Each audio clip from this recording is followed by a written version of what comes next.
You've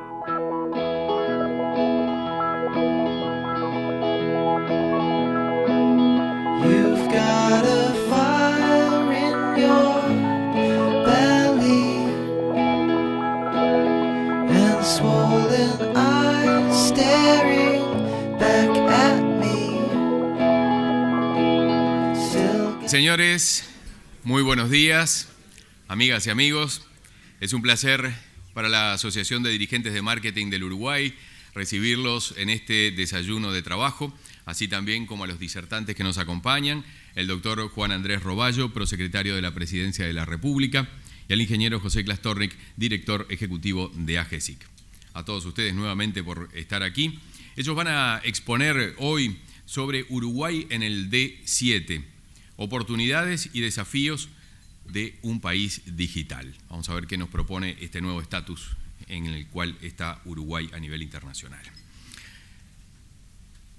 Le damos las gracias por presentar este desayuno a HSBC, y la Asociación de Dirigentes de Marketing del Uruguay agradece también muy especialmente el apoyo de nuestros auspiciantes: Antel, Sinur, Edenred, Isbel, Gramón Bagó, Laboratorios Roemers, Mercadeo, Netgate, Securitas, Stiller y Uruguay Natural. También a nuestros adherentes, Alimento Centenario, Automóvil Club del Uruguay, Dedicado y Disco. Tenemos también el apoyo de Beiton, Cutsa, Galante y Martins, Pagnific. Y a nuestros sponsors corporativos, que son Antel, Banco de Seguros del Estado y Sodexo. Me tomo unos minutos nada más para recordarles los próximos eventos, los que ya están confirmados. Hay otros que están en proceso y los iremos informando a medida que se concreten. El 9 de mayo, desayuno de trabajo con los intendentes de Canelones, Colonia y Maldonado, quienes expondrán sobre el tema de este evento, que tiene que ver con la interacción de los departamentos en la economía nacional. 16 de mayo, desayuno de trabajo sobre el tema inclusión financiera, y los expositores van a ser el economista Roberto De Luca, director ejecutivo de la Asociación de Bancos, escribana Ana María Ramírez, presidente de la Asociación de Escribanos, y el señor Wilder Ananiquian, presidente de la Cámara Inmobiliaria. Ya para el 24 de mayo tenemos un almuerzo de trabajo con el ministro de Economía, contador Danilo Astori, y supondrán que los temas son abiertos. Vamos a recordarles que pueden realizar las preguntas a través del 092 000 200, esto es a través de WhatsApp. Lo van a recibir quienes van a moderar el evento en el día de hoy: Mariana Sequeira, de Montecarlo TV, y Antonio Larronda, de El Empresario del País. Muchas gracias a ustedes dos. También pueden subir sus comentarios, fotos o como ustedes gusten a través del hashtag DesayunoADM. Hashtag DesayunoADM, y así también podemos ir compartiéndolo. Vamos a invitar ahora a don Jorge Abuchaija, presidente de la Asociación de Dirigentes de Marketing del Uruguay. Muchas gracias, buenos días. Un gusto estar con ustedes y un gusto abordar un tema como el que se va a abordar acá. Y disculpen mi ignorancia, pero no, en serio. Yo anoche estuve en la computadora viendo AGESIC, decía AGESIC. Busqué y realmente el trabajo que están haciendo es digno de un evento de esta naturaleza y difundirlo a nivel nacional. Y yo le digo difundirlo a nivel nacional. Recientemente hubo un concurso de Tata Consulting y para toda América Latina y el mundo, y dos estudiantes de nuestra universidad, la Universidad de la Empresa, sacaron el primero y el segundo puesto y están dentro de los 15 adelantados del mundo. Quiere decir que el avance tecnológico en nuestro país, desde mi amigo Brezhnev, cuando hacíamos las locuras aquellas, viene en alto camino desde hace mucho tiempo. Así que saludo con mucho gusto a nuestros conferencistas, el ingeniero José Klastornik y al doctor Juan Andrés Roballo. Gracias por su presencia. A los señores periodistas, a los señores ministros que nos acompañan, autoridades nacionales, autoridades de AGESIC y a todos ustedes. Y si me permiten, voy a leer simplemente lo que rescaté de la computadora, que me llamó realmente la atención. Así los dejo y nos vamos a la conferencia. AGESIC. ¿Qué es AGESIC? Es decir, agencia, AGESIC es una institución joven que lidera el desarrollo del gobierno digital y la sociedad de la información y el conocimiento del Uruguay desde Presidencia de la República. Con compromiso y profesionalismo buscamos innovar y hacer más eficientes las formas en las que te relacionas con la administración pública, incorporando tecnologías digitales y mejores formas de trabajar. Todo lo que hacemos se basa en nuestro principio rector, la transformación con equidad. Yo con esto simplemente con esto simplemente me quedo satisfecho, porque sé que lo que se está haciendo es bueno para el país. Creo que estamos en los primeros rankings del mundo, así que felicitaciones a ustedes y los dejo. Ya les dije, como hoy están en su casa y ustedes también. Muchísimas gracias y un aplauso para los conferencistas.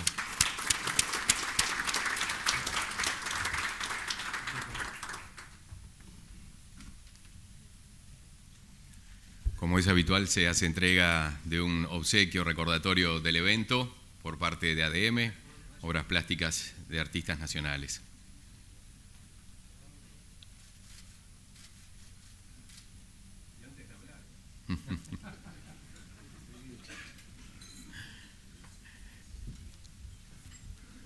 Muy bien, a continuación vamos a dar inicio a la conferencia por orden alfabético, así que va a comenzar el ingeniero Klastornik.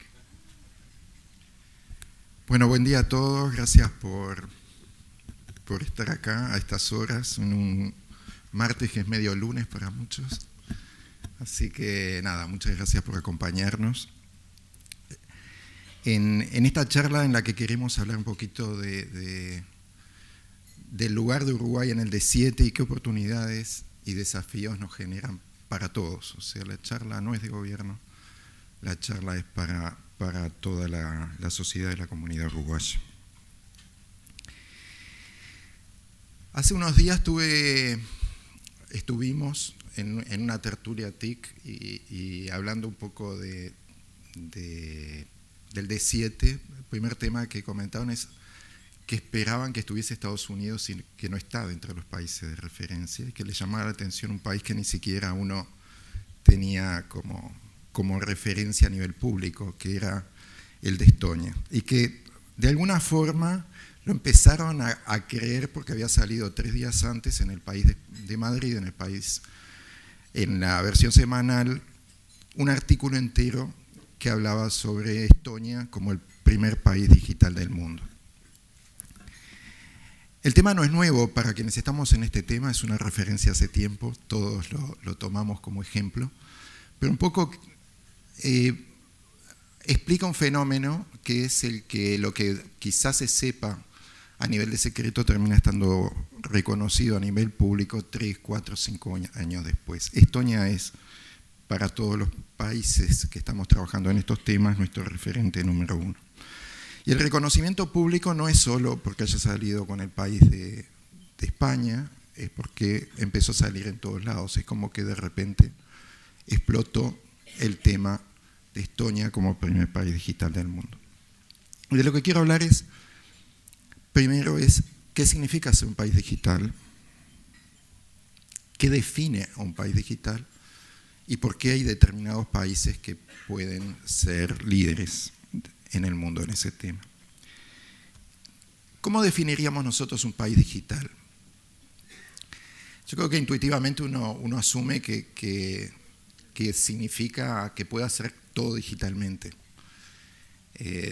La gente de Estonia en su presentación lo que dice es que salvo el casamiento y el divorcio, donde les quiere ver las caras a los cónyuges, todo lo demás es digital. Y la presentación de Estonia habla de eso.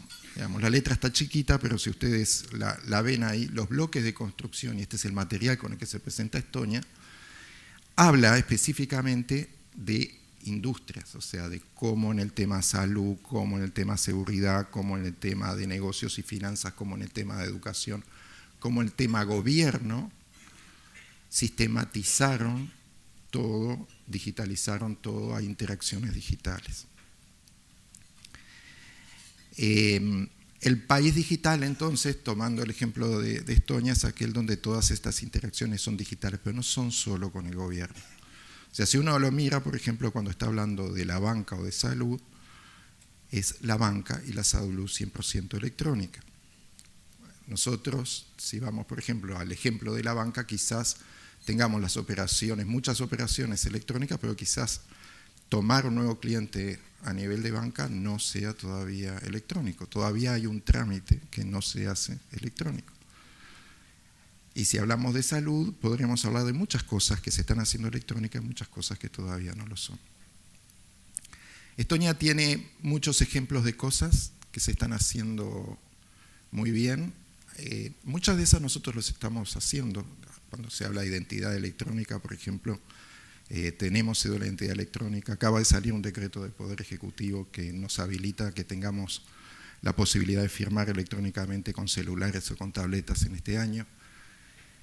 Y está la infraestructura hecha para eso, pero de repente no tenemos algunas cosas como Estonia sí lo tiene, y es llevar el tema de la identidad electrónica hacia la residencia electrónica y que uno pueda ser un ciudadano de Estonia electrónico, abrir una empresa en Estonia y que esa empresa sea parte de Europa.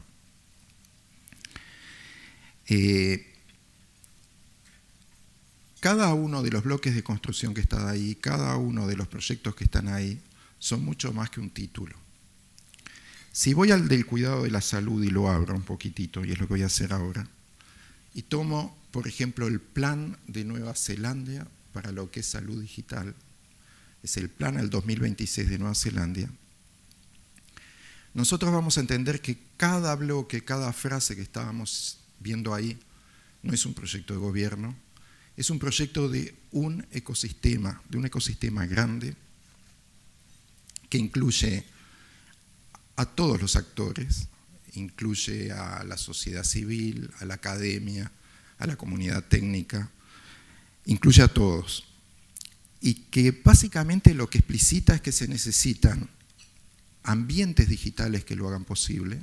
Me refiero a ambientes digitales, por ejemplo, a todo lo que es el marco legal, institucional y técnico para que esos regulatorio específico técnico que sea necesario. Por ejemplo, para hablar en el tema salud, necesitábamos tener todo el marco legal institucional de privacidad y protección de datos para poder hacer el intercambio de historias clínicas. No hubiese sido posible sin que eso existiese. Necesitábamos la firma electrónica para que los médicos firmasen, las instituciones lo firmasen. Se necesitan habilitadores, plataformas, estándares, instrumentos que permitan la protección a nivel de seguridad de todo lo que se está haciendo y fundamentalmente generar capacidades desde la gobernanza de todo el sistema, capacidades desde los usuarios que lo van a usar, capacidades de los usuarios, me refiero a las instituciones que lo usan y a los usuarios mismos que hacen parte de cada uno de estos proyectos. Es un ecosistema. Cuando uno estructura una de las cajitas, uno está trabajando sobre todo el sistema, está trabajando sobre todas estas cosas y está trabajando con todos. Este no es un proyecto de gobierno, este es un proyecto de todos. En el proyecto de Historia Clínica Electrónica Nacional, por ejemplo, nosotros tenemos un comité directivo donde están todas las instituciones reguladoras, pero tenemos un consejo asesor donde están todos, academias, gremios, sectores técnicos, proveedores informáticos, etc. El tercer tema es todo eso que les comenté no se construye en un día.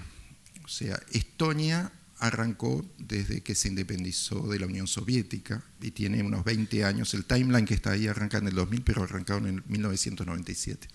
Tienen 20 años construyendo un país digital. Y 20 años construyendo un país digital en un país que no tenía burocracia ni papeles. O sea que eso ayuda y ayuda mucho. La decisión política fue: vamos a hacerlo nuevo, vamos a hacerlo fácil, vamos a hacerlo digital. Muy bien, el segundo tema era qué es lo que define que un país sea líder. Hay dos temas, creo, básicos que lo definen. Uno es rankear bien en muchos indicadores, o sea, estar muy bien posicionado en los indicadores.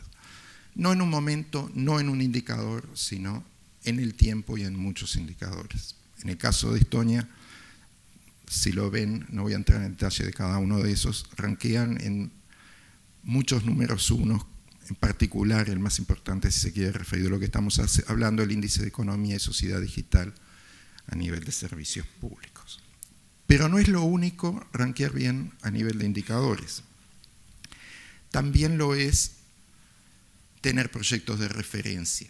Inglaterra, por ejemplo, es el país número 1 en el indicador de las Naciones Unidas de gobierno digital, en el último, en los anteriores 3 lo era Corea, pero es, digamos, referencia en todo lo que es usabilidad, interacción ciudadana, lo que es tanto servicios digitales como fundamentalmente en los sitios web de gobierno. El viernes, la persona que hizo esto en Inglaterra, digamos, terminó una visita en la semana de chequeo de nuestra implantación de este proyecto, digamos, dentro del Uruguay. Algunos de los ministros que están acá saben que estamos trabajando con ustedes en generar esas buenas prácticas en el gobierno uruguayo. También lo define, digamos, como líder, el ser el reconocido líder sectorial en un sector. Israel, ustedes conocen el libro Startup Nation, ese fue un poco el logo que tuvieron. Hoy un poco están cambiando el logo de Startup Nation a Cyber Nation y son absolutamente para todos el referente en ciberseguridad a nivel mundial. Tienen en valor absoluto, después de Estados Unidos, en valor absoluto, los mayores números, no los puse, en lo que es inversión, en lo que es startups, en lo que es compra, salidas, digamos, a bolsa de empresas o compra por empresas. Muchos de esos países que les estaba mencionando, Historia, Inglaterra, Israel, Corea y Nueva Zelanda, se juntaron para compartir experiencias. O sea, se reconocieron, autorreconocieron como líderes en esta cosa que estaba comentando, que es ser un país digital, y se juntaron para compartir experiencias. La foto que ven de los 5 es la del año pasado, la del año anterior en Tallinn. En este año nos reunimos en Nueva Zelanda 7, porque ese grupo de 5 invitó a Canadá y Uruguay. Ser considerado como parte de ese grupo es, la verdad, un honor muy grande. Parte de lo que quiero explicarles a partir de ahora un poquito es qué es lo que hace el grupo, qué es lo que hace que Uruguay esté en ese grupo y cuál es el desafío y las oportunidades que nosotros tenemos como comunidad, como ecosistema.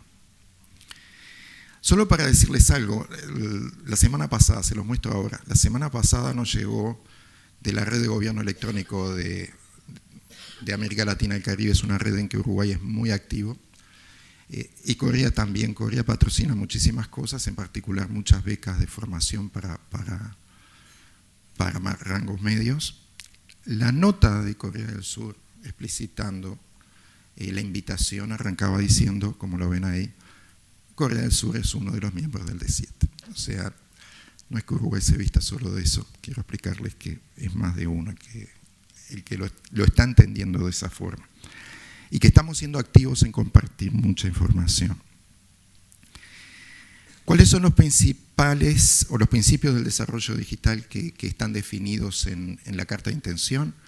Trabajar siempre en diseños basados en las necesidades del usuario, en trabajar en estándares abiertos que nos permitan compartir dentro del país y fuera del país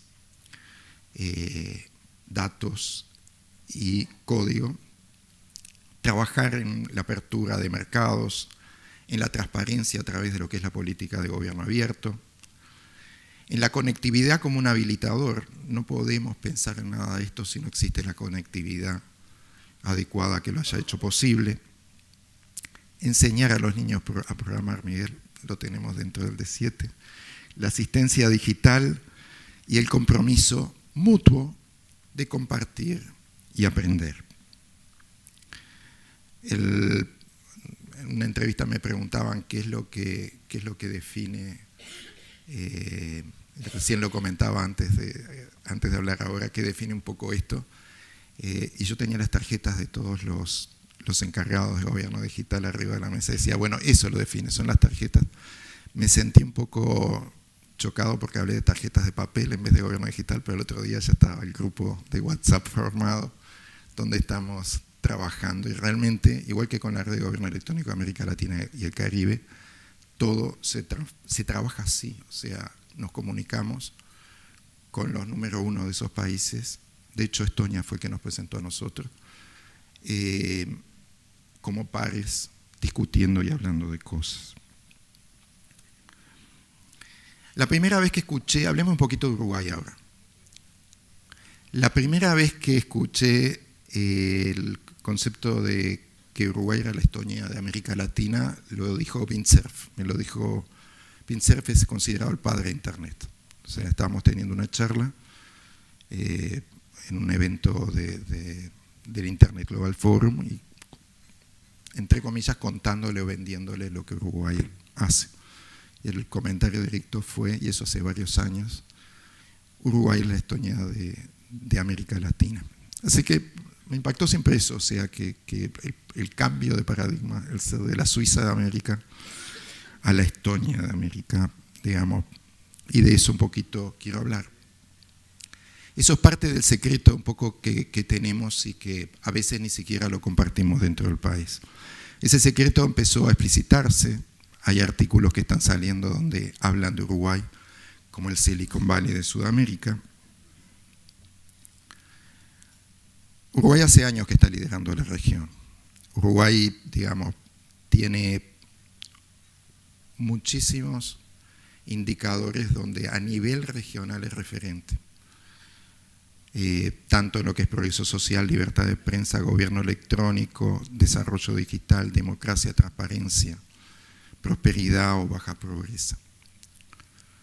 Todos esos indicadores son indicadores internacionales, son indicadores que miden a Uruguay contra sus pares y en los temas específicos estamos siendo vistos, siendo escuchados y siendo referencia total.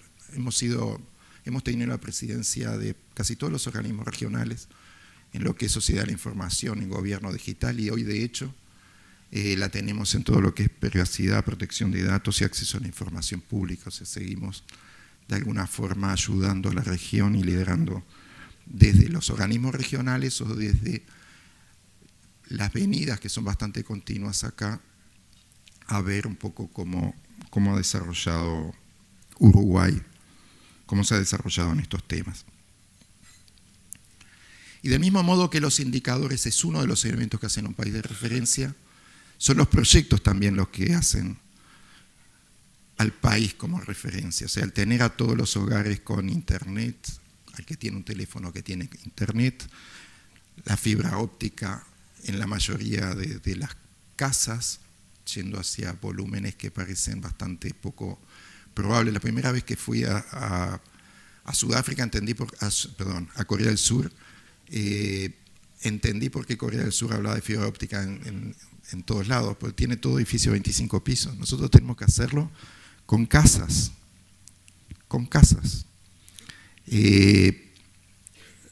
Todo lo que es los niños con una computadora, todo lo que es la enseñanza de inglés, robótica, programación, todo lo que es tener jubilados con tabletas, los uruguayos con historia clínica que permitan una atención equitativa. El posicionamiento de Uruguay a nivel de industria, de software como exportador. Los compromisos de tener todos los trámites en línea, todo lo que es la cédula de identidad como elemento de equidad para el acceso a esos trámites en línea.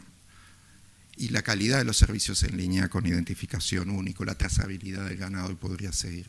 Son todos proyectos de referencia. No hay proyectos como estos en Latinoamérica. No hay proyectos que tengan el alcance, no hay proyectos que tengan la profundidad y no tengan el concepto de transformación con equidad que están atrás de cada uno de estos proyectos. Del mismo modo que les dije que Estonia construyó su país digital en 20 años, En nuestro caso, digamos, hace unos 10 años que lo estamos construyendo, el año pasado cumplimos 10 años, de una política digital sostenida, de una política digital que es una política de Estado. En muchos contextos, todos los marcos legales e institucionales fueron aprobados por consenso. En algún momento yo contaba que el de firma digital fuimos juntos, si se quiere, con el Poder Judicial, o sea que teníamos el consenso de 3 poderes, los 3 poderes máximos haciendo una apuesta a un tema específico. Esos 10 años de política digital se reflejaron en 4 agendas. Tenemos vigente la agenda 2020, que habla de transformación con equidad, con 4 ejes temáticos: el de políticas sociales e inclusión, el de desarrollo económico sostenible, el de gestión de gobierno y el de gobernanza para la sociedad de la información. Las agendas digitales son un instrumento macro. Hay aparte planes de acción específicos para distintas áreas. Los hay para gobierno abierto, los hay, como lo ven ahí, para gobierno digital, los hay específicos también para ciberseguridad. Y si hablamos de ciberseguridad, hablemos de ecosistemas. El ecosistema de ciberseguridad que tenemos en Uruguay, que está un poco graficado ahí, implica trabajar en el cibercrimen, con lo que tenemos, digamos, interacción con la policía, justicia, fiscales y comunidad legal. Tenemos interacción con temáticas verticales, llamamos así, por ejemplo en defensa, el DSCIRT que se hizo con el Ministerio de Defensa. El CERTUI es el área es como los bomberos informáticos que tenemos dentro de AGESIC cuando los incidentes se han dado y cuando hay que salir a resolverlos o hacer un análisis forénsico del problema. Tenemos 4 universidades, tenemos a la academia trabajando en estos temas, tenemos a CEIBAL en el vertical de salud, tenemos el CECIRT de Antel, trabajando asociados al vertical en todo lo que es telecomunicaciones. Tenemos a la banca privada y pública trabajando con nosotros ya en el SOC, en lo que es el Centro de Operaciones de Ciberseguridad, un lugar que está recibiendo todas las alertas de todos los sitios que tienen detección de alerta y procesándolas con herramientas de Big Data para poder ser proactivos en el trabajo. Tenemos un CECIR que estamos armando en el área de salud asociado al proyecto de historia clínica electrónica. Tenemos ANCAP y UTE trabajando en los verticales específicos asociados a Internet of Things, en Internet de las Cosas, en lo que es, digamos, el cuidar que determinados equipos industriales no sean dañados con ataques. Y tenemos la industria que está atrás de todo esto. Si yo les contase, por ejemplo, lo que hizo Israel en ciberseguridad, no lo cuento porque sí, nosotros tenemos un acuerdo con Israel en este momento y con el BID para traer la experiencia de Israel aquí, y si la apuesta, digamos, me ayudan, sería que Uruguay se transforme en un polo, digamos, de replicación de ese conocimiento para el resto de la región. En Israel lo que hicieron fue generar, atrás de la experiencia de todo lo que el gobierno estaba haciendo, una industria. Y como les dije antes, es la segunda industria más grande del mundo en valor absoluto, después de la de Estados Unidos, en valor absoluto. Y lo que están haciendo ahora es generar un ecosistema que es tan ecosistema que lo están haciendo físicamente, migrando toda una ciudad que se llama Beersheba, donde hay una universidad, y donde se están instalando en un parque industrial todas las empresas de software especializadas en el tema.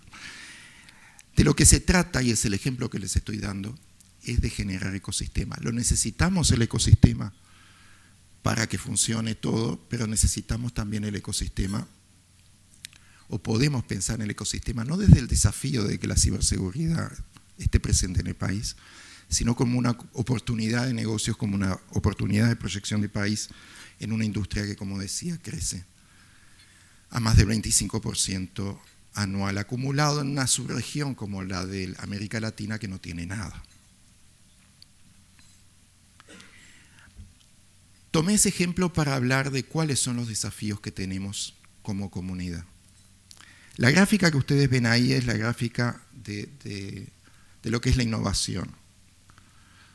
En cada uno de los temas que las nuevas tecnologías están trayendo, realidad aumentada, inteligencia artificial, realidad virtual, blockchain, computación cognitiva, Internet of Things, en lo que quieran tomar, hay un ciclo horizontal que se va generando hasta que en determinado momento se despega y crece.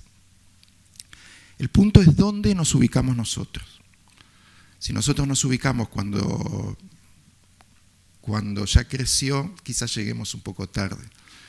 El otro día estaba haciendo una explicación y a alguien le pregunté, ¿no te hubiese gustado haber sabido sobre las cibermonedas hace 3 años y haber comprado alguna? O sea, el punto para nosotros, para verlo claro, es cuándo entramos ahí. Y el tema es, vamos a estar al lado de la gente que está más cerca de entender lo que pasa en la etapa horizontal.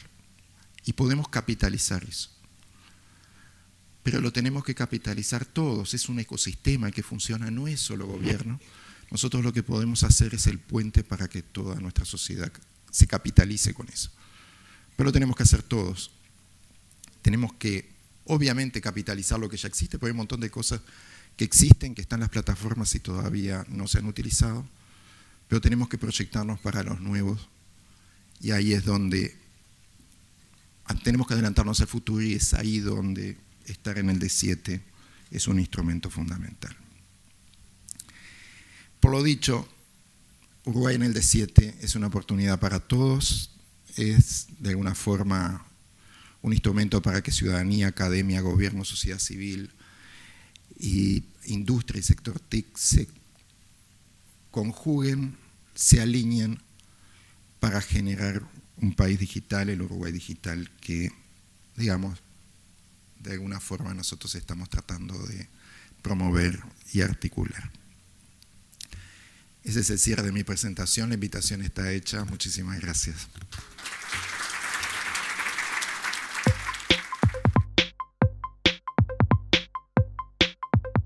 Y damos paso ahora a la exposición del prosecretario de Presidencia de la República, Juan Andrés Roballo.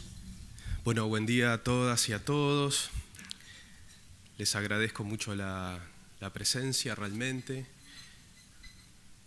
Los señores ministros, directores de empresas, la academia, el sector privado y particularmente a la Asociación de Dirigentes de Marketing que nos ofrece este estrado para tratar un tema tan importante, que a veces queda reducido a determinados circuitos y que es imprescindible, no solo para los ciudadanos, para que se apropien de las oportunidades, sino también para todo ese ecosistema que mencionaba Klastornik, la necesidad de generar esas sinergias imprescindibles para crecer.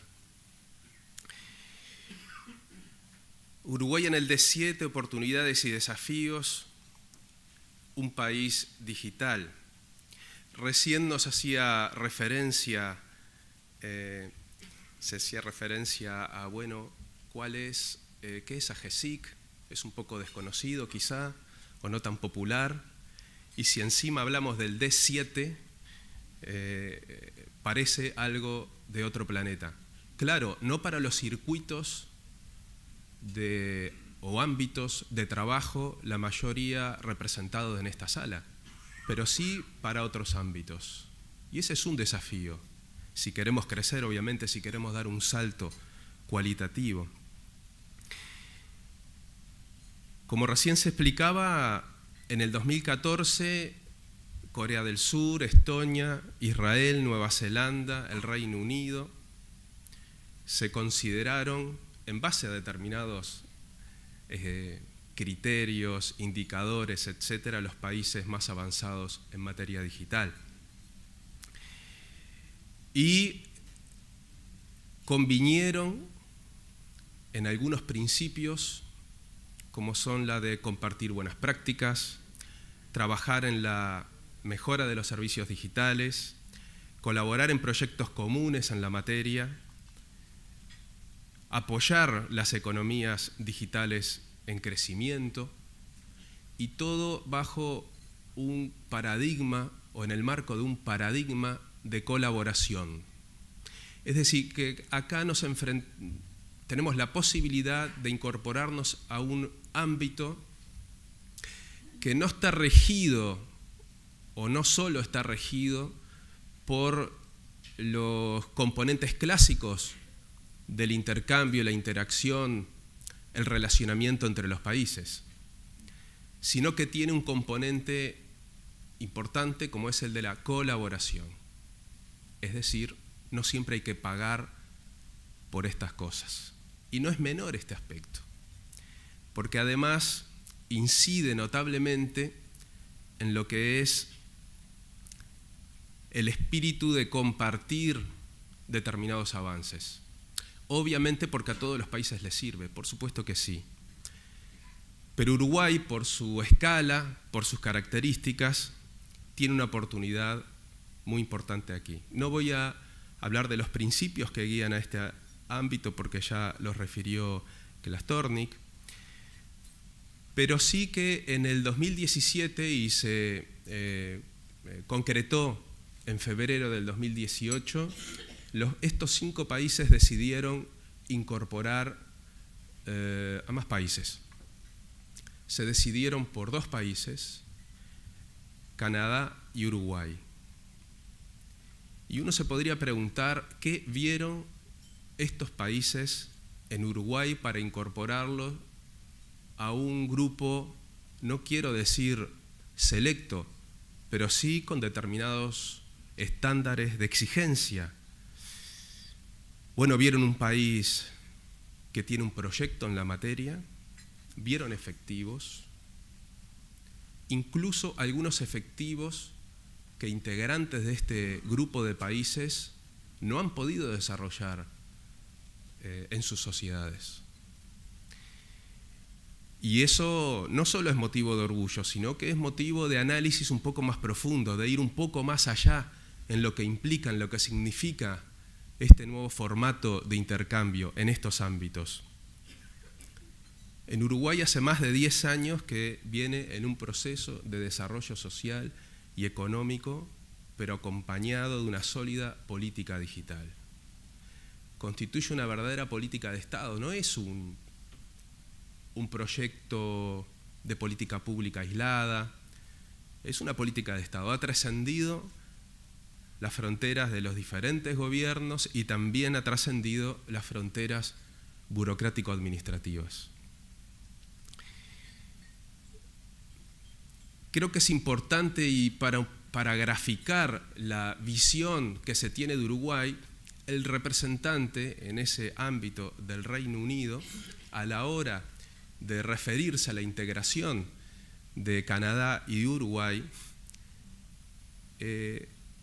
tuvo una frase, una expresión que me parece que de alguna manera muestra cuál es el tono o la tónica para incorporarse a este ámbito y también da cuenta del abordaje que alimenta el trabajo con estos países. El representante del Reino Unido dijo que el D7 es una lista poco frecuente de países, que no importa el PIB, no importa el tamaño, no importa la imagen pública, importa la realidad del país.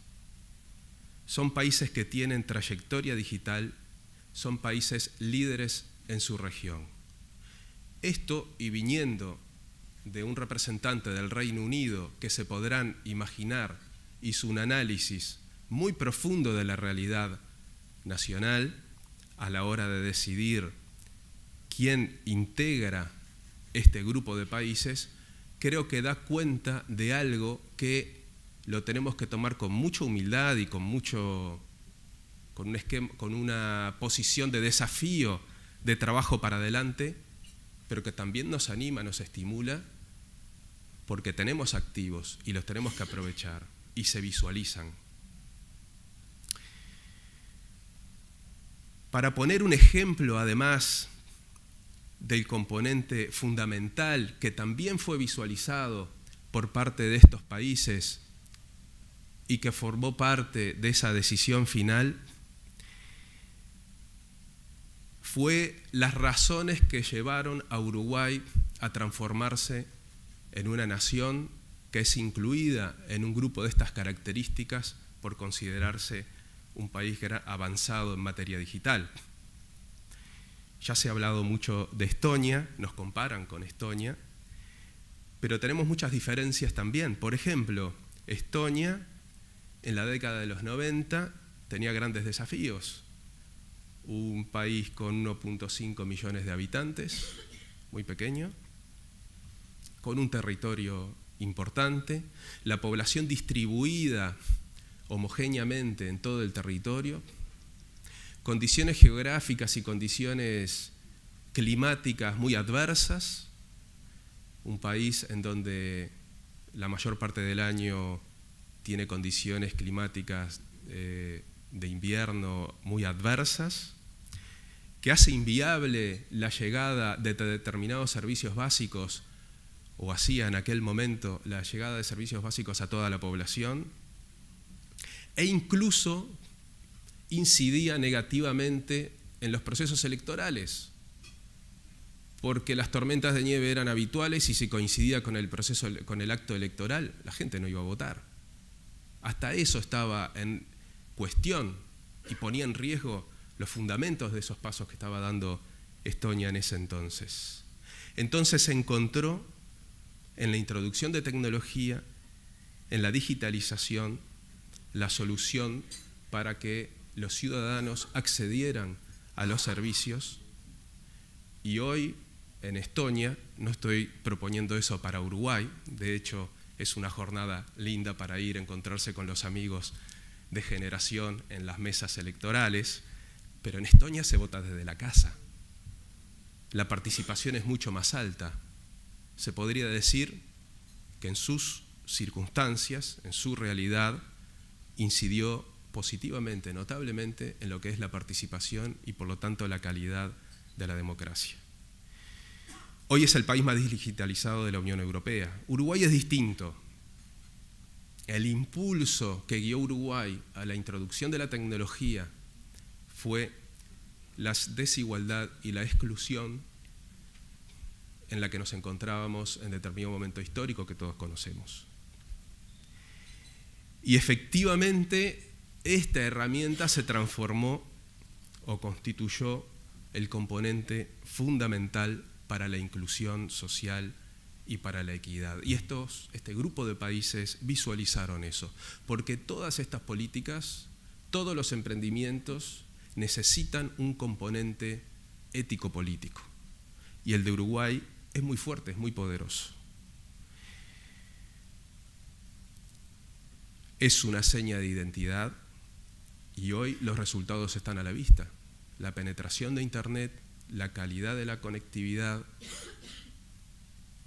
casi no existe, o somos de los países más avanzados en materia de reducción de la brecha digital, no solo en los quintiles de pobreza o de posición socioeconómica, sino también entre las franjas etarias, con la introducción de los planes Ceibal y también Ibirapitá, que han transformado notablemente estos guarismos.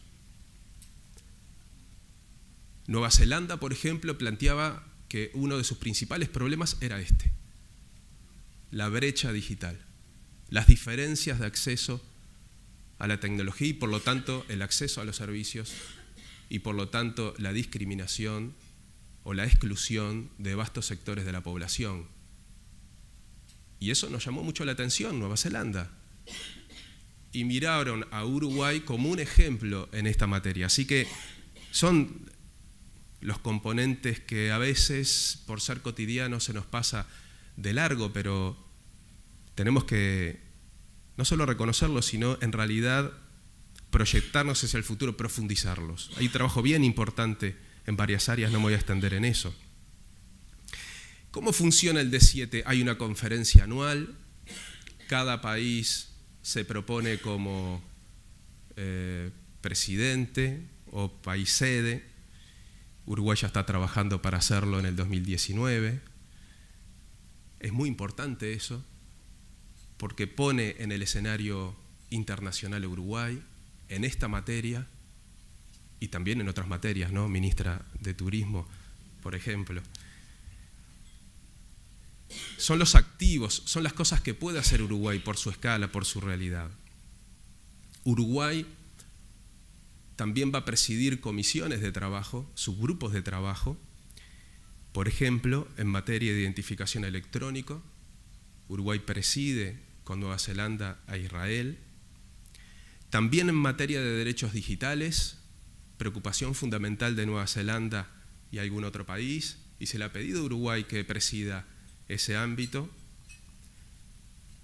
Innovación pública, pero también hay un formato de trabajo bilateral, porque no quiero decir informal, pero bilateral, de intercambio. Cuando uno pertenece a un grupo de trabajo, cuando uno participa con un grupo de países con determinados fines, se generan los ámbitos evidentemente institucionales, con el orden del día, con los proyectos de trabajo, pero también se genera un relacionamiento directo, bilateral, de acuerdo a las afinidades, de acuerdo a los proyectos en común, de acuerdo a las realidades. Y ahí Uruguay tiene una gran oportunidad. Y hago un paréntesis, por algo que conversábamos informalmente antes de iniciar esta charla. Aquí no solo tiene que ver con la administración pública, este tema no tiene solo que ver con el Estado, tiene que ver con las empresas, con el sector privado, con la academia, con las organizaciones de la sociedad civil. La interacción de todos estos ámbitos le da la verdadera riqueza y la verdadera potencialidad a esta oportunidad. Y por eso desde ya nosotros, como Estado, como ámbito público, como administración, comprometemos a partir de esta integración al D7 un trabajo mucho más proactivo. Si bien hay ámbitos de trabajo en conjunto, como por ejemplo la construcción de las agendas digitales, nos parece que tenemos que dar un salto. Si queremos participar y pasar a otro nivel de trabajo en esta materia, y es el desafío, también para la administración pública constituye una prioridad generar esas condiciones. Y todos sabemos la riqueza que le aporta al país la creatividad, el impulso del ámbito privado también, sea académico, sociedad civil, empresarial, etc. Canadá está invirtiendo $2.000 millones en investigaciones en materia de inteligencia artificial. $2.000 millones. Impensable para Uruguay, no solo esa cifra, sino también quizá la materia. Bueno, ahí tenemos una oportunidad que exploramos y que sentamos las bases de un relacionamiento en oportunidad de incorporarnos al D7 con los delegados de Canadá para aprovechar esa oportunidad. Aprovecharnos, suena horrible lo que voy a decir, pero aprovecharnos de esa inversión que ha hecho Canadá en la materia. Porque además, como hay un espíritu colaborativo y como Canadá también necesita algunas cosas de Uruguay, ese relacionamiento de ida y vuelta con un proyecto de trabajo inteligente nos pone a las puertas de poder trabajar, penetrar en algo que como país en solitario ni siquiera podríamos soñar. Pero ahora lo tenemos ahí en la puerta. Tecnologías que ofrecen obviamente oportunidades y que también presentan riesgos. Bueno, Uruguay tiene un camino hecho también en esta materia y ha sido visualizado y podemos aportar ahí. Adaptar este proyecto al mundo del trabajo, al mundo de la investigación, la capacitación, la formación, la incorporación de estos elementos al mundo educativo. Se han dado pasos importantes, muy importantes, en programación. Ciberseguridad. Uruguay tiene un cierto reconocimiento en la región, pero vaya si tenemos que dar un paso bien importante. La protección de los datos es imprescindible para poder desarrollar estas políticas. Si no hay verdadera protección de datos, y no me estoy refiriendo solo a algo que Uruguay también destaca entre estos países, y es que es de los pocos que tiene un ordenamiento jurídico adecuado en materia de protección de datos personales y acceso a la información pública, y el efectivo ejercicio de los principios del gobierno abierto. Me refiero a la protección o la necesidad de protección de los datos a través de ciberataques, a través de utilización inadecuada de la información. Bueno, hemos tenido escándalos recientemente conocidos en los medios que han trascendido en los medios de comunicación. Evidentemente, y lo hemos conversado, esto genera también algunos riesgos porque Uruguay se transforma en un centro, atrae las miradas positivas, los proyectos en común, pero también atrae otras cosas. Cuando se pone a la vanguardia en estos temas, también puede atraer, evidentemente, áreas vinculadas a lo delictivo, el ciberataque, la incidencia en materia de los proyectos que lleva adelante el país a través del uso inadecuado de la tecnología. Sin embargo, Uruguay tiene condiciones para hacer frente y asumir estos desafíos. La integración al D7 no puede quedar simplemente en una especie de cocarda sin más, un premio, una chapa, que lo es, y es muy valioso, sin duda, es una carta de presentación, pero tiene que ser, sin ningún lugar a dudas, una herramienta para que a través del Estado, el sector empresarial, la academia, la sociedad civil, visualicemos juntos y llevemos este proyecto país a otro nivel. Somos un país pequeño, nos hemos transformado en un reducto de buenas prácticas, una plataforma para la región, un lugar estratégico en el mundo para el abordaje no solo tradicional de algunas cosas, sino también para viabilizar estas nuevas herramientas. Y creemos que este posicionamiento que irrumpe en el ámbito internacional lo tenemos que aprovechar, tenemos activos importantes, están identificados los desafíos, y el Uruguay, el Estado, para este proyecto país, el Estado tiene un rol importante, pero no mayor que el de los demás actores, sino diferente. Y en lo que tiene que ver con su responsabilidad, me compete como representante de alguna manera político en esta área del Estado, transmitir el compromiso de generar todas las condiciones para que ese relacionamiento y ese trabajo en común que estamos presentando como casi como un eslogan, se lleve a la realidad o pase a un nivel mucho más profundo que el que venimos llevando adelante hasta ahora. No quiero extenderme mucho más, estos son temas apasionantes.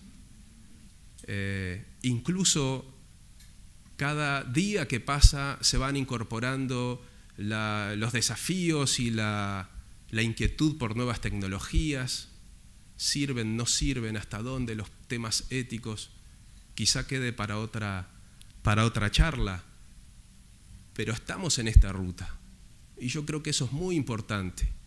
Y vuelvo a repetir, no es solo, es verdad, hay una visión, hay un proyecto país, el Estado asumió esa responsabilidad, pero no es el único protagonista en esto. Diversos actores son protagonistas, ya los mencioné, y estamos llamados a trabajar en conjunto. Los verdaderos avances que han llevado adelante todos estos países ha sido a partir de una sinergia mucho más profunda entre los diferentes actores. Así que concluyo Así dejamos lugar a algunos comentarios y algunas preguntas para profundizar los temas que en realidad a ustedes les interesa y no solo lo que nosotros queremos transmitir. Muchas gracias por la atención.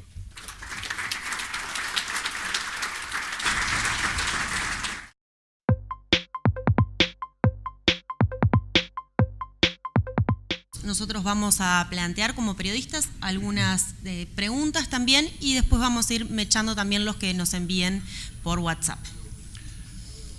Bueno, buenos días para todos. La primera pregunta refiere un poco a qué tan avanzado está esto de gobierno digital y cómo se trabaja sobre todo a nivel de intendencias para unificar un poco la información y gobierno central también.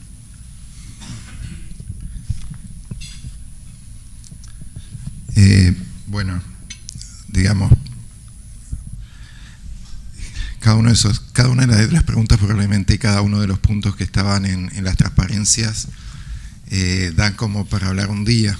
En el tema de gobierno digital efectivamente estamos muy bien, o sea, hemos liderado, ya no me acuerdo de hace cuánto, en América Latina todos los indicadores de gobierno digital. Los indicadores de gobierno digital, en los de las Naciones Unidas en particular, se basan en lo que son trámites y servicios del Estado.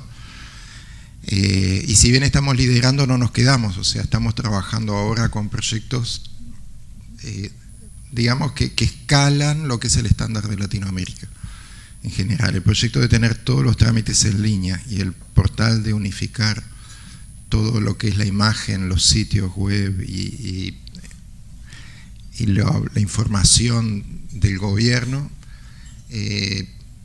responden a estándares internacionales y como siempre un poco cuando uno empieza después que otro, tiene hasta la posibilidad de optimizar y mejorar las cosas que otros han hecho. Lo que sí estamos basándonos son esas mejores prácticas. Comentaba que en el tema de portal unificado el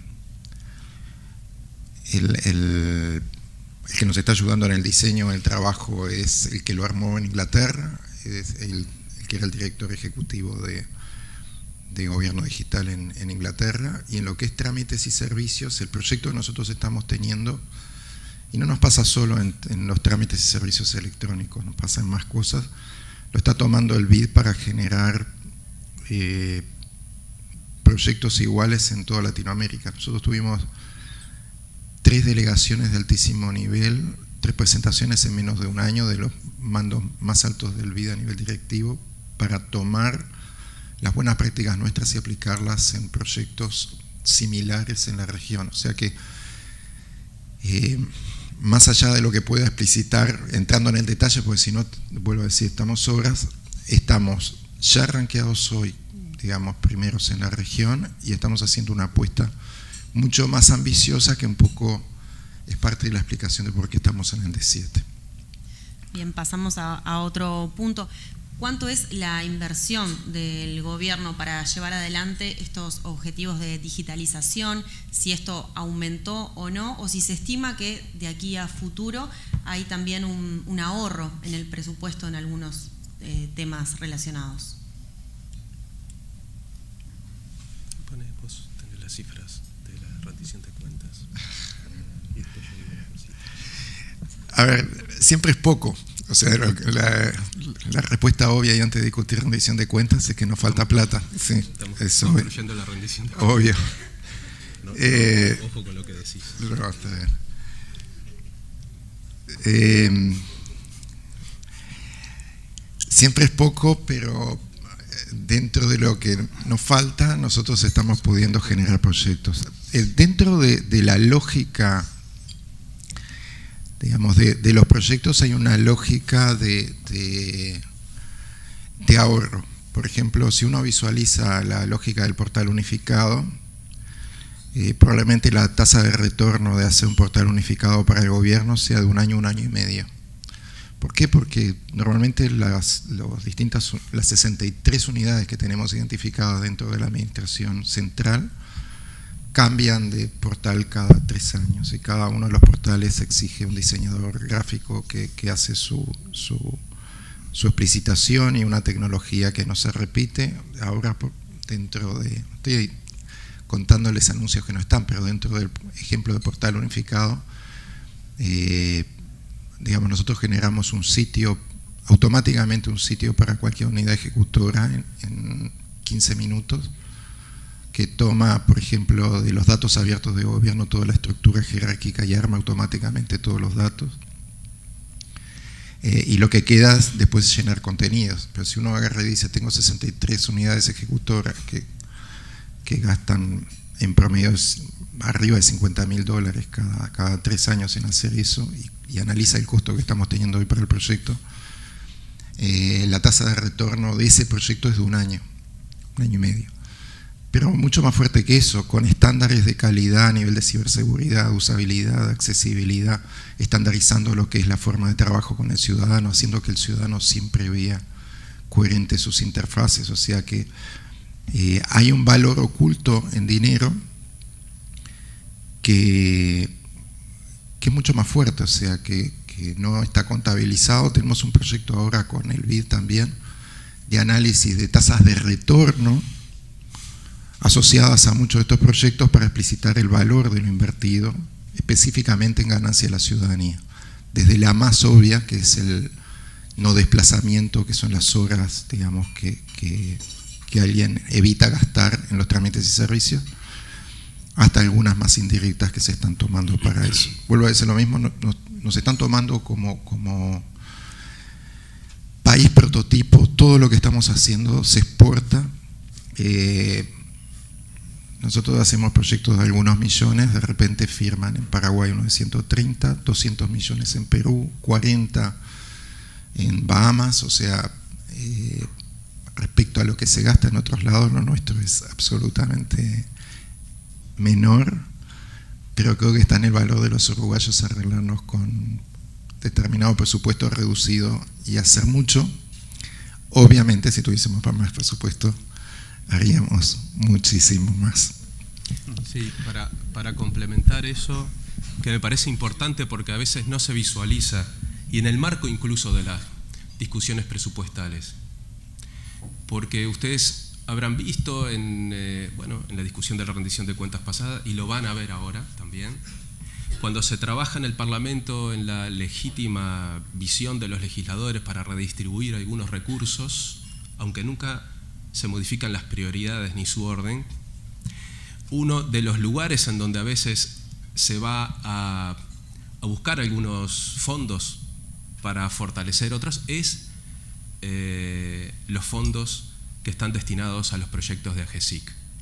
Porque dentro de nuestra austeridad hay un destino de fondos bien importante ahí.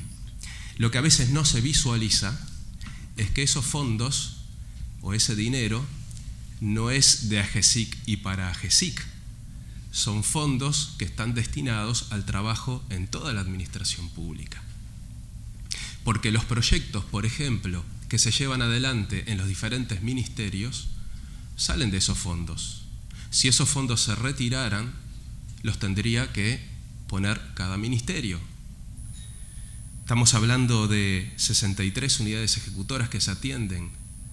Bueno, el presupuesto sale de ahí. Requiere una mirada compleja, pero lo cierto es que hay un trabajo bien importante a la hora de diseñar el trabajo o el componente presupuestal. Se destinan fondos que son importantes, con la austeridad que nos caracteriza, pero tiene esa complejidad, y es que AGESIC es una unidad de Presidencia de la República, una unidad ejecutora de Presidencia de la República, pero no trabaja solo para Presidencia de la República o para AGESIC, trabaja para toda la administración, y yo diría también permea notablemente en otros ámbitos, y eso es muy importante visualizarlo a la hora de analizar este aspecto. Bien. Otra pregunta, vas por hablar un poco de seguridad hoy. ¿La legislación actual acompaña los avances digitales en materia de seguridad? Sí, no. Depende de qué hablemos. Déjenme hablarles, por ejemplo, de privacidad y protección de datos primero y después de ciberseguridad. En el tema de privacidad y protección de datos,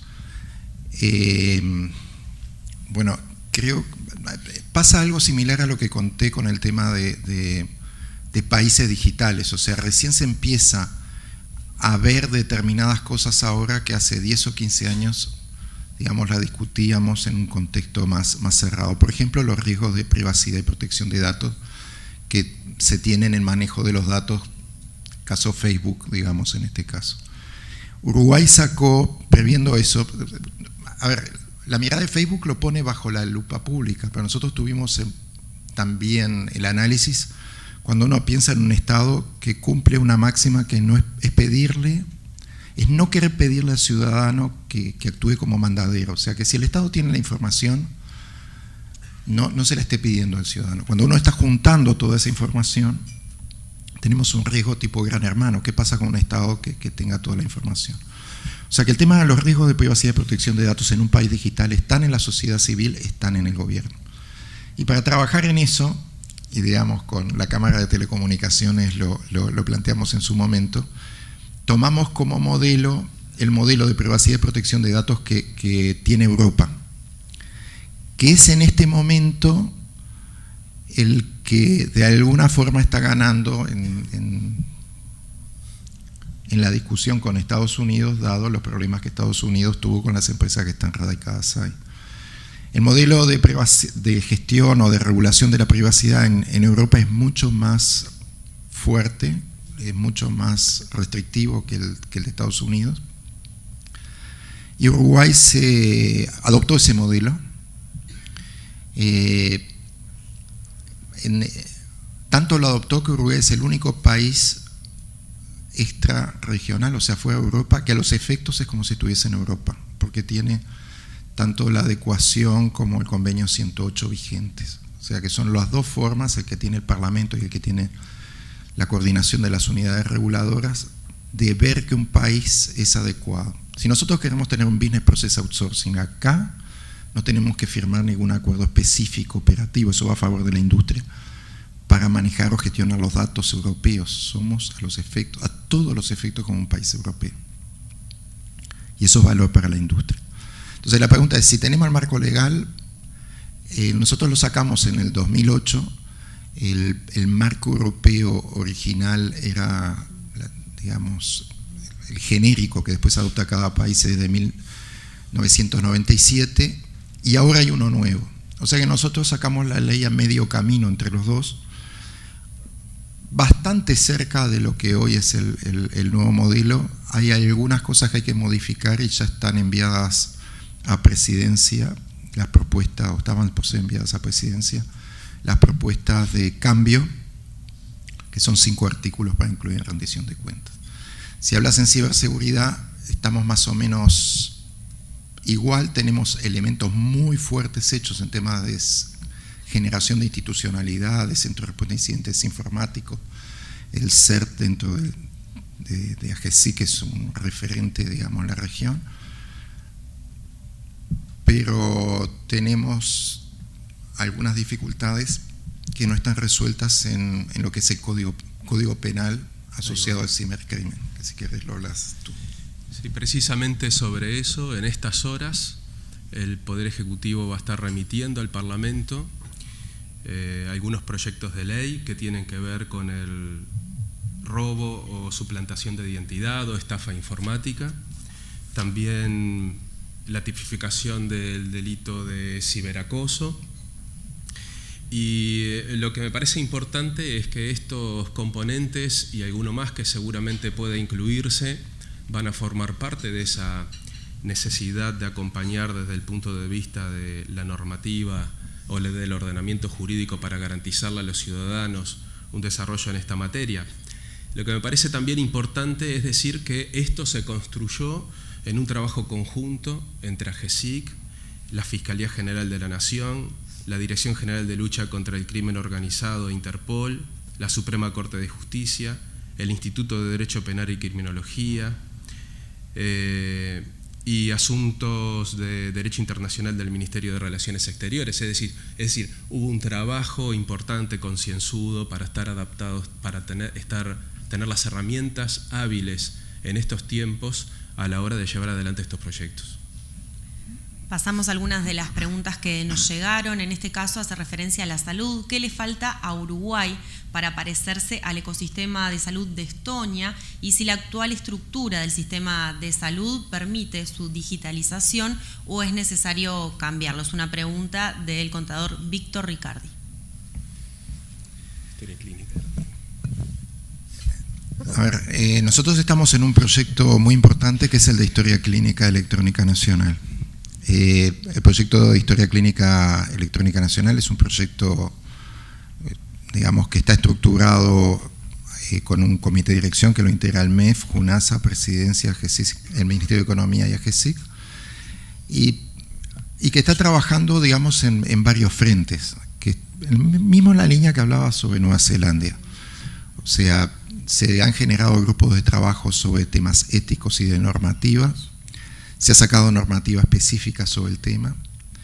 Se ha trabajado en lo que es el refuerzo del rol rector del Ministerio de Salud Pública. O sea, si uno quiere tener una historia clínica electrónica nacional, necesita que digitalizar. Hay como pilares lo que es los prestadores, lo que es los efectores, digitalizar esas bases, esas columnas, para que los datos puedan ser integrables, todo lo que son los procedimientos clínicos, todo lo que es vocabulario clínico. O sea que hay todo un refuerzo de eso y hay toda una plataforma de interoperabilidad para los datos de salud que ya está disponible y hay una ordenanza del Ministerio de Salud Pública que establece las fechas y los hitos de conexión a esa plataforma.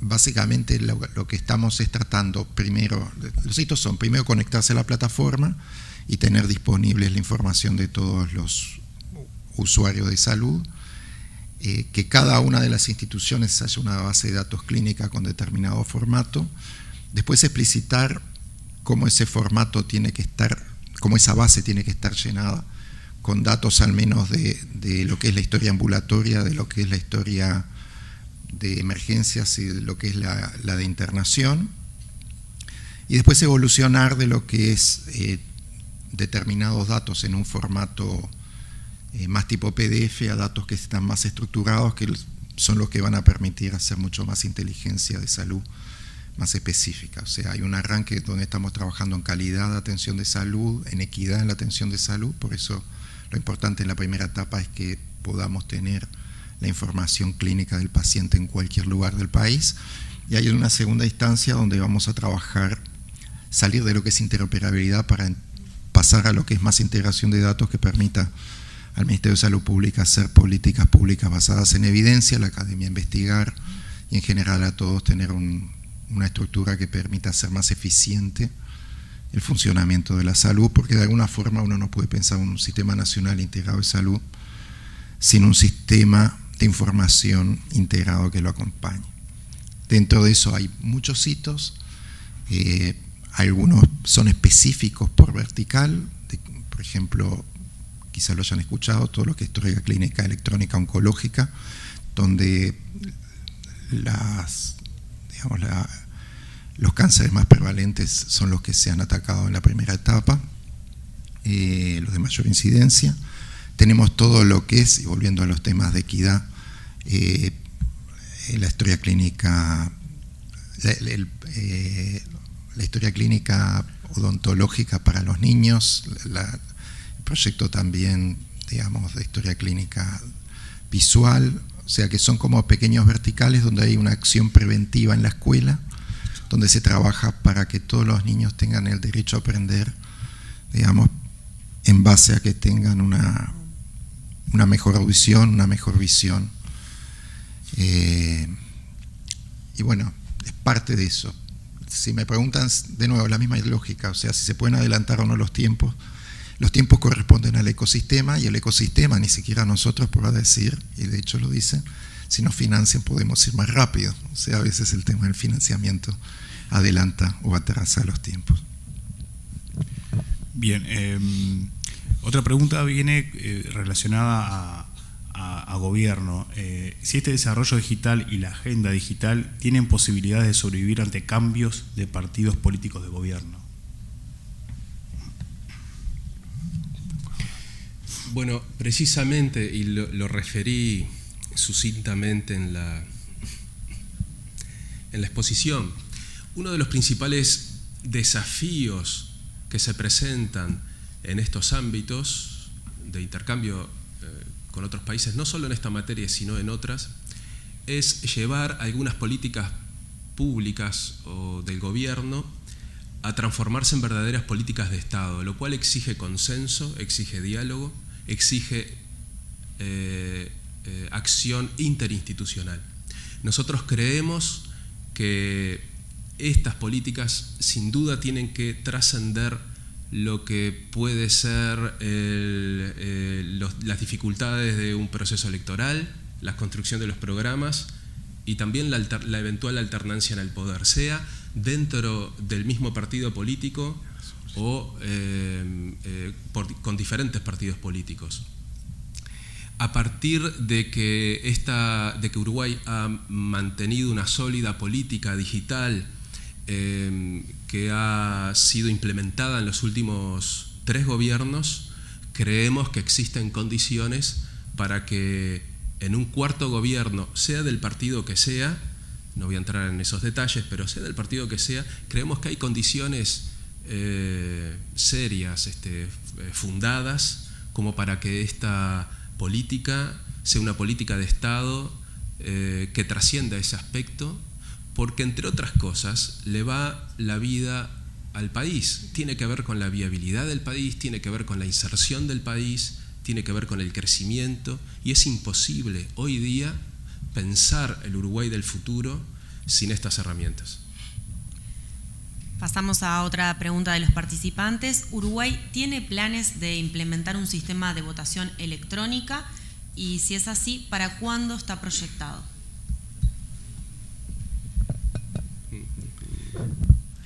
Bueno, primer tema, hay una independencia de la Corte Electoral que tengo que respetar. Voy a tratar simplemente de explicitar algunas diferencias. Hay un tema que es el voto electrónico y hay un tema que es la gestión electrónica del voto. Creo que más allá, digamos, de cómo y en qué tiempo se implemente, hay una voluntad explícita de trabajar en lo que es la gestión electrónica del voto, pero no hay una unanimidad política de tener el voto electrónico. Por lo menos hoy no la hay. En general, para el funcionamiento de la Corte Electoral no puede avanzar en determinadas cosas si no tiene consenso de todos los partidos. Bien, y vamos con la última. Habla de los niños. ¿Hay datos sobre el uso de Internet por parte de adolescentes y niños? ¿Y cuáles son los desafíos en este nicho? ¿Cuáles son las políticas que se van a implementar en esta línea? Bueno, uno de los temas, podría contestarlo Miguel, ¿no? O sea, que está acá. ¿Podríamos romper el protocolo? Podemos romper el protocolo. A ver, creo que en el primer tema, nosotros estamos siempre teniendo una actividad asociada a la agenda que es tratar de medir. O sea, que parte de la misma lógica que queremos impulsar en otros sectores, la estamos impulsando con nosotros, queremos y hacemos políticas públicas basadas en la evidencia real de lo que pasa. Cuando arrancamos con Ceibal, la primera discusión fue cuáles eran los indicadores, y en aquel momento, digamos, fuimos conscientes de que era muy difícil poner indicadores educativos asociados a Ceibal, y se conceptualizaron indicadores de equidad en el acceso, y eso fue la definición. Estoy hablando de los arranques en el principio. Hoy Ceibal, digamos, ya evolucionó, está trabajando en lo que es la enseñanza del inglés, de la robótica, digamos, en instrumentos que favorecen todo lo que es la proyección educativa. Yo quiero aprovechar para decirlo, o sea, nosotros estamos llegando hoy, lo debía haber dicho en la presentación, estamos llegando hoy con la generación Ceibal, esa que tenía 6 años, cuando se empezó, están llegando, digamos, son mayores de 18 años y van a tener cédula electrónica.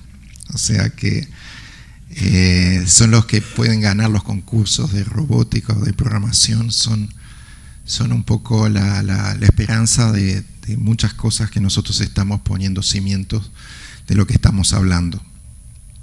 Darle herramientas a esa juventud, que es lo que va a impulsar el Uruguay del futuro, creo que es lo básico que siempre quisimos hacer, más allá de cuál fue el foco en cada uno de los momentos. O sea que la respuesta es sí, y todos los más que se pueda dar para que esa educación, digamos, genere el nuevo Uruguay, digamos. Yo creo que es un tema que no se discute, es un tema que es básico y que debería estar en la mente de todos nosotros como un hecho dado.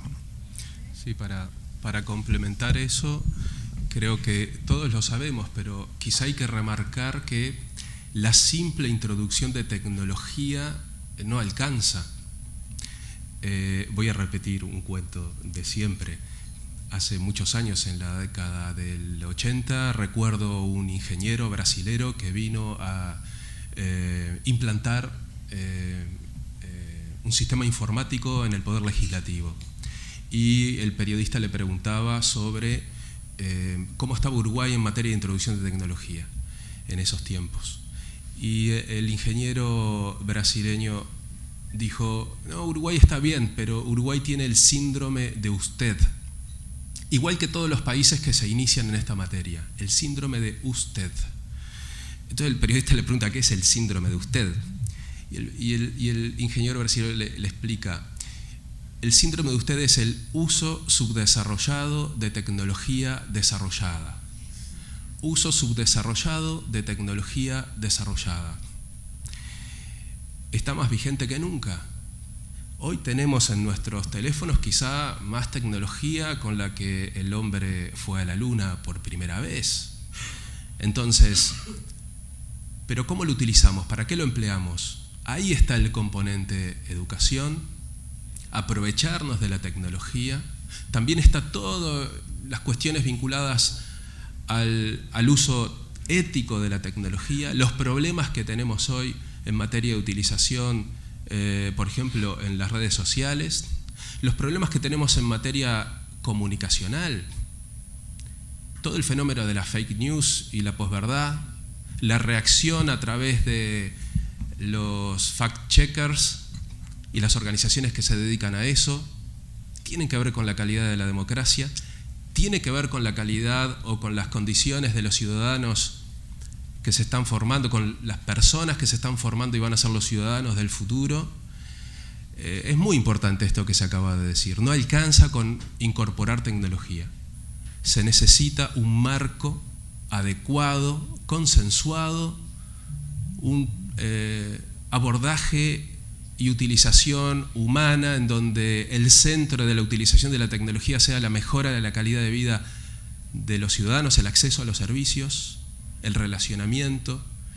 Entonces, no es un elemento menor. Como decía hoy en la intervención, las nuevas tecnologías, las nuevas herramientas son muy importantes y también nos generan importantísimos desafíos. No solo introducirla, hacerla llegar a todo el mundo, sino también tener un trabajo profundo, concienzudo, sobre para qué la queremos, si va a ayudar o no al desarrollo del país, cuál es la mejor manera de llevar adelante un proyecto que tiene que ser cada vez más humano y que tiene que ser comprensivo, holístico, comprensivo de todas estas realidades. Me parece muy importante incorporar a la reflexión o a esta temática este componente.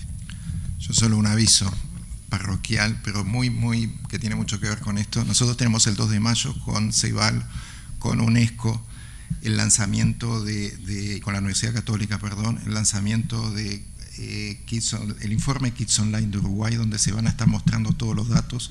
O sea que si hablaba un poco más, pronunciaba el evento, pero sí la invitación está hecha, porque parte de lo que estamos diciendo, estamos midiendo, estamos tomando datos para hacer políticas públicas basados en ello. 2 de mayo, sala del Mir Agustini, están todos invitados. Bien, agradecemos a los expositores y a todos ustedes que participaron y damos por culminada la actividad.